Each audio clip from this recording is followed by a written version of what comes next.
In February, after confinement in Romania, Andrew and Tristan Tate posted a video to their followers. We're massively back, massively.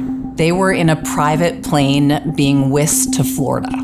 Since 2022, they had been under criminal investigation in Romania. They had both been accused of trafficking dozens of women into a porn business that they ran. Andrew had also been accused of raping one of those women and of having sex with a 15-year-old.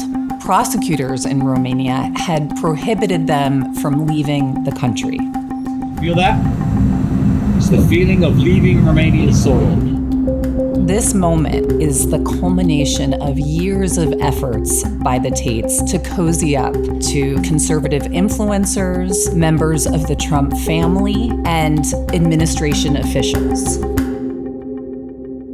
My name's Megan Twohey. I'm an investigative reporter here at the New York Times. My colleague Isabella Quai and I have spent months interviewing dozens of people in Romania, the United States, and Britain. We have reviewed hours and hours of video clips, hundreds of pages of text messages and emails and court documents. And we're able to piece together how the American right helped the Tate brothers get out of Romania.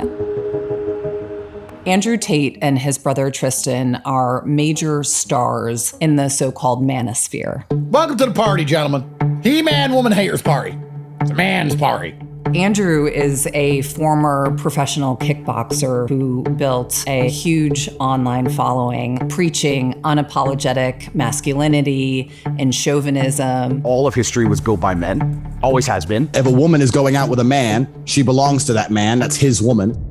He's told his audience that they were victims of feminism, that they've been maligned by the economy and brainwashed by the media. You are now full slave mode, and that's all they want. So you will continue to work your shit job for shit money. He and his brother have gained millions and millions of followers. They sell online courses to young men about how to make money and how to exploit women. That included this PhD program, short for Pimping Hose Degree. They share what they say they've learned in pushing their girlfriends into making online sexual content for paying customers. It's not just about picking up girls. It's about converting them into really loving you enough to moving in with you and working for you and giving you all the money. The brothers, who have both American and British citizenship, started this porn business over a decade ago in Britain. In 2015, Andrew was arrested 3 times after multiple women accused him of assault.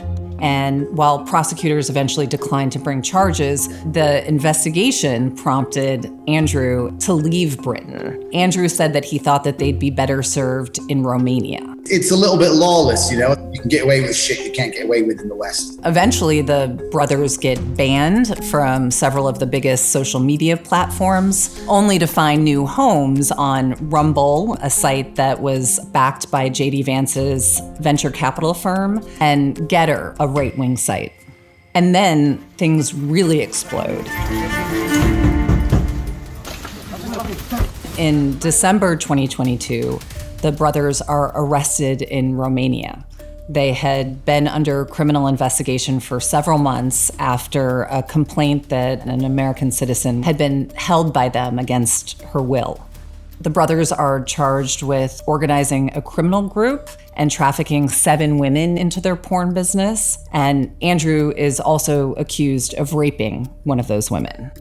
And later, prosecutors in Britain would bring charges of trafficking and rape against Andrew and Tristan. These additional charges that have been authorized will move forward once the Romanian case is complete.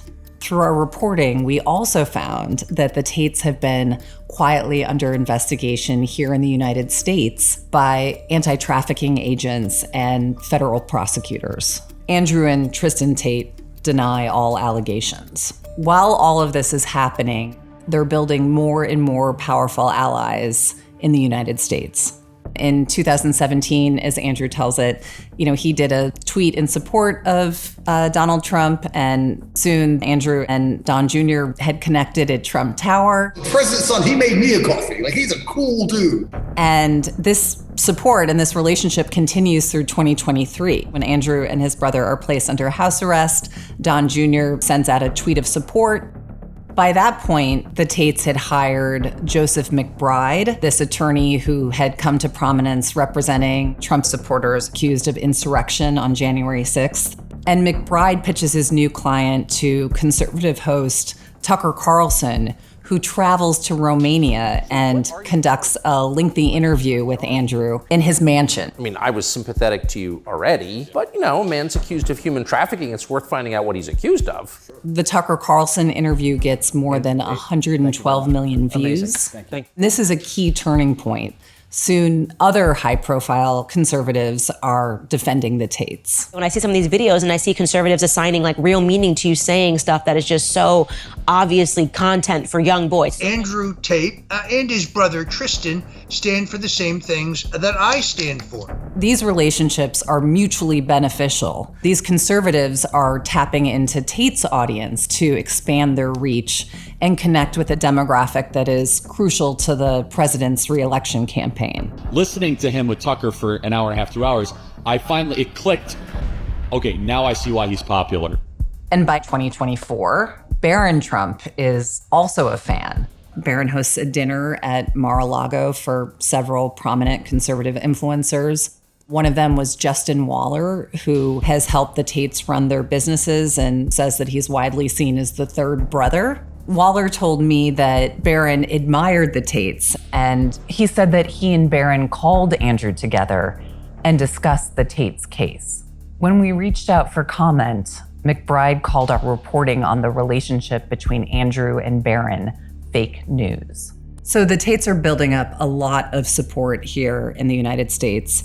And after Trump is reelected, some of those supporters have even more power and influence than they did before.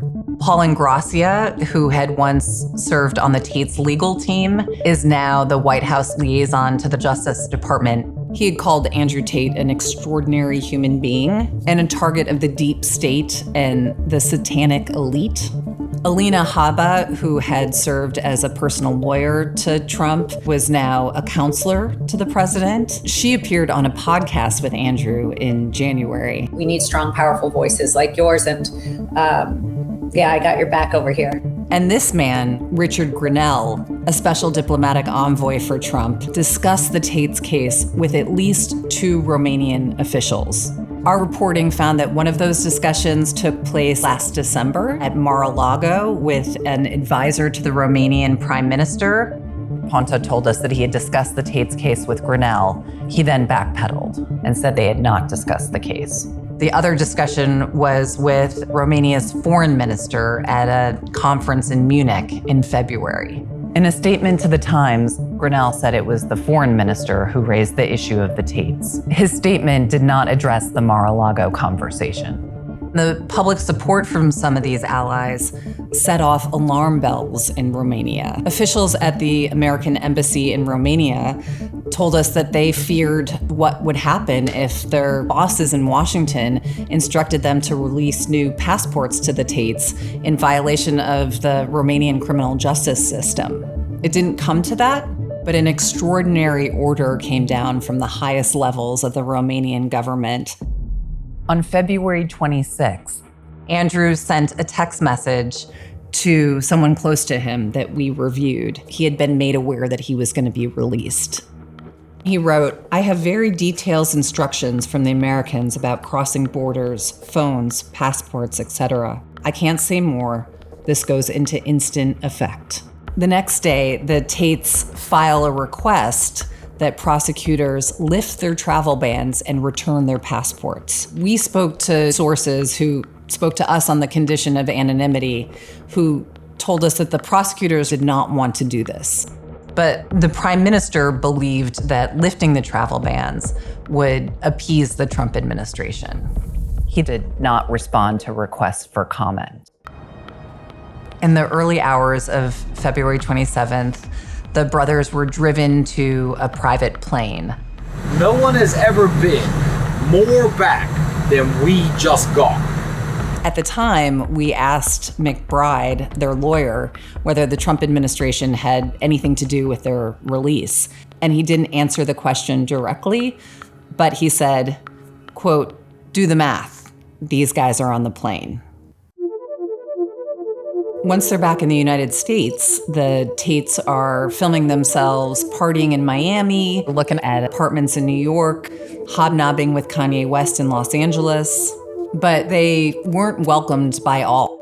There were some conservatives who spoke out against them upon their arrival. Some said that they undermined traditional conservative values. Other people likened the allegations against them to the crimes of Jeffrey Epstein. Through all of this, it's becoming clear that there is a rift on the right. Trump says he knew nothing about it. I know nothing about that. You're saying he's on a plane right now?